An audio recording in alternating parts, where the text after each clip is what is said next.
So today we are talking about In Search of Darkness, 1995 to 1999. And I wanted to set expectations before we start because this is not a reaction video. I was given a screener, so thank you so much to Creator VC and to the In Search of Darkness team for that.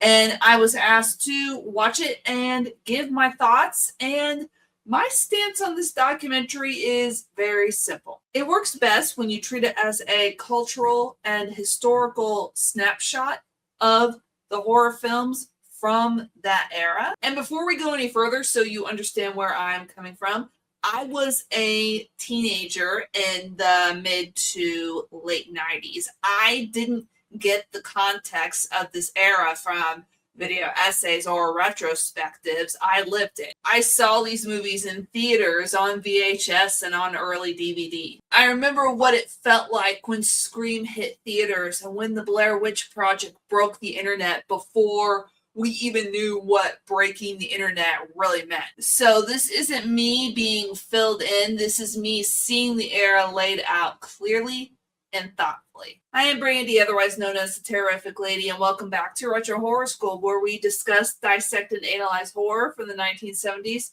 through the 2010s. Class is in session.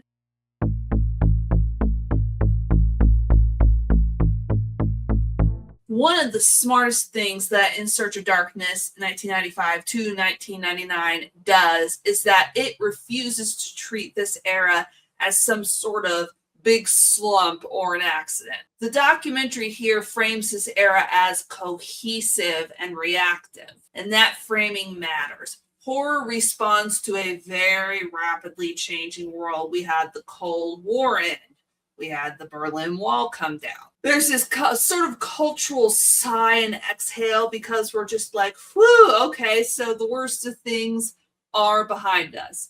Then we have the internet, which completely comes and flips tables for everybody. And by the mid-90s, horror fans were connected to each other in a way that they had never really been connected before. We're sharing and swapping info, recognizing tropes, and talking about our favorite horror movies in real time. Audiences become savvier about the horror they consume, and the documentary recognizes that horror has to adjust in response to that. This era is about dialogue between filmmakers and audiences, between fear and pop culture, and the film treats this dialogue as intentional, not accidental.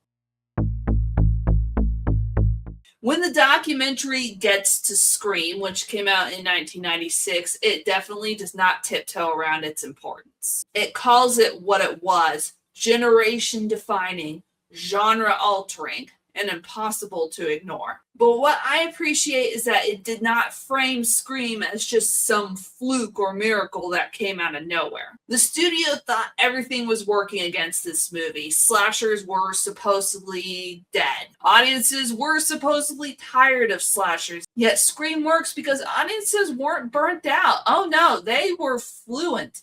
They were fluent enough with the language of horror films for this movie to play with it. The documentary treats Scream as a catalyst, not a whole reset button. It wasn't just like horror suddenly woke up and became self-aware in 1996. You've had flirtations of self-awareness in horror from time to time, even before Scream. That awareness was already there, and Scream accelerated it. To get the full context of the whole of the 90s, it definitely does help to watch the In Search of Darkness 1990 through 1994 documentary, because 1995 to 1999 does not exist in isolation.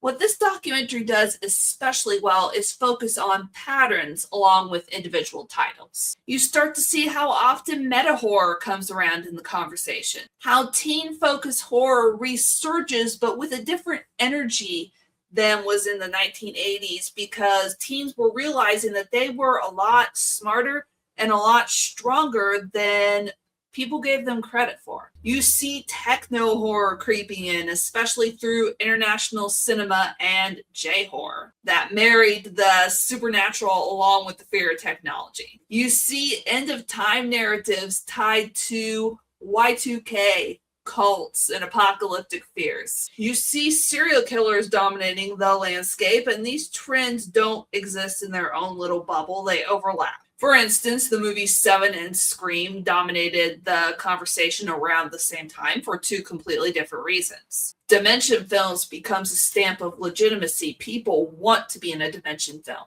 And soundtrack albums become massive, sometimes almost financing the entire movie itself. It's convergence, all just coming together in just a perfect storm. One of the real strengths of this documentary is who gets to tell the story. You're hearing from filmmakers, writers, actors, producers, effects artists. And because of that, you get a much clearer sense of what 90s horror looked like from the inside, not just how it's remembered now. What comes through very clearly is that people are often talking about intent. A good example of that is Tales from the Crypt Demon Knight, where there's a deliberate conversation about casting a black lead in a role that not a lot of people would expect. And Tales from the Hood, which is openly framed as a commentary on race relations in America. Those moments underline that late 90s horror wasn't only being self-aware just for fun, it was pushing against assumptions. You also get reflections shaped by hindsight, especially where franchises is involved. For instance, John Carpenter in the documentary had a comment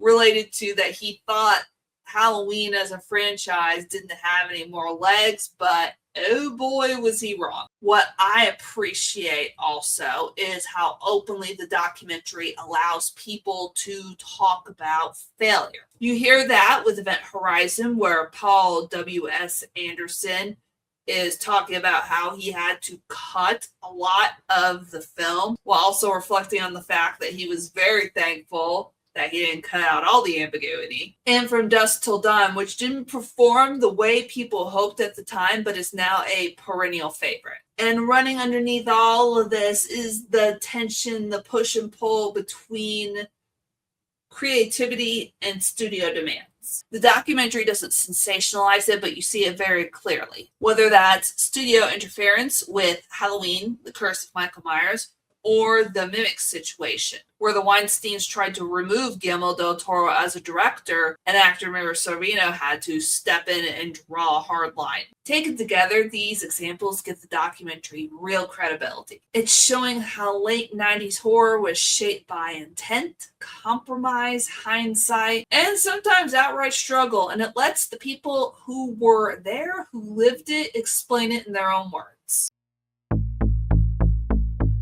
Another thing that I really super appreciate about this documentary is that In Search of Darkness 1995 to 1999 never treats horror as disposable. You get theatrical releases, independent films, direct-to-video films, TV movies, international horror, A-list theatrical releases, and absolute schlock, both coexisting and living in the same place. Yes, some films get more attention. Scream, Halloween H2O, Blair Witch Project. But the goal here isn't hierarchy, it's more of an ecosystem. Anthologies come up repeatedly in this documentary, along with the idea that filmmakers love them and audiences sometimes don't. That tension alone says a lot about how horror can both function as art and commerce. And to really understand this era, to understand the context of it, you have to look at what was happening culturally. There was a lot of soft news going on, celebrity gossip, but you also had things going on like the Oklahoma City bombing, school shootings, Y2K, fear of technology, fear of systems failing. Horror responds to that. Teen horror explodes even as studios insist, teens don't want to see horror movies, especially about themselves. how wrong they were. Irony becomes cultural currency. Pop culture and marketing bleed into each other. Actors are in fashion ads while starring in genre films. Horror doesn't escape reality here. It likes to interrogate it and ask it questions. In Search of Darkness, 1995 to 1999, serves very well as a strong synthesis of horror from this era. It captures the voices, the patterns, and the cultural mood without flattening this whole era into some kind of joke or a punchline. It gives you the material to think with. And you may see a lot of movies here that you may not have seen before. If you were here for this era, raise your hand. A lot of this is going to feel familiar to you. If you weren't, this documentary does a solid job of showing that these years matter a lot more than people give them credit for. Before I wrap this up, if you are interested in checking In Search of Darkness 1995 to 1999 out, they are having a flash sale starting today and going on for the next 10 days. So go to 90shorrordoc.com to check that out. As always, I would love to hear what you think about late 90s horror or just 90s horror in general. It's one of those eras that people like to argue about endlessly and for a good reason. And if you're interested in interviews that I've had with members of Creator VC about various projects, including In Search of Darkness, be sure to check those out at the end of this video. I will have those links up. Class is dismissed, everybody, for now, but I'll see you next time. Bye.